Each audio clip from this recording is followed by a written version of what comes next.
নারায়ণগঞ্জের সিদ্ধিরগঞ্জে একটি নির্মাণাধীন ভবনের ৩ তলায় লোহার অ্যাঙ্গেল উঠাতে গিয়ে বিদ্যুৎস্পৃষ্ট হয়ে ছায়াপথ ও নীল দাস নামে জামাই শ্বশুর ২ জন ভ্যানগাড়ি চালকের মৃত্যু হয়েছে।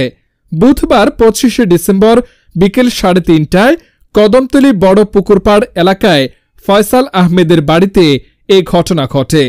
নিহত ছায়াপথ নীলফামারী জেলার ডিমলা থানার দক্ষিণ তিতপাড়া গ্রামের ডেজাল বর্মনের ছেলে আর নীলদাস একই থানার পাথরখুড়া গ্রামের হরিসের ছেলে। তারা দুজনে সিদ্ধিরগঞ্জের কদমতলী এলাকার মনিরের বাড়ির ভাড়াটিয়া। তারা সম্পর্কে দুজন জামাই শ্বশুর বলে জানা গেছে। বাড়ির মালিক ফয়সাল আহমেদ জানান, ভবনের কাজের জন্য 2টি ভ্যানগাড়ি দিয়ে লোহার অ্যাঙ্গেল আনা হয়। ভ্যানগাড়ির চালক ছায়াপথ ও নীলদাস অ্যাঙ্গেলগুলো ভবনের 3 তলার ছাদে উঠাচ্ছিলেন। এমন সময় অসাবধানতাবশত লোহার অ্যাঙ্গেল ভবনের ওপরের বিদ্যুতের তারে লেগে যায়। এতে বিদ্যুৎ স্পৃষ্ট হয়ে তারা 3 তলা থেকে ছিটকে নিচে পড়ে যায়।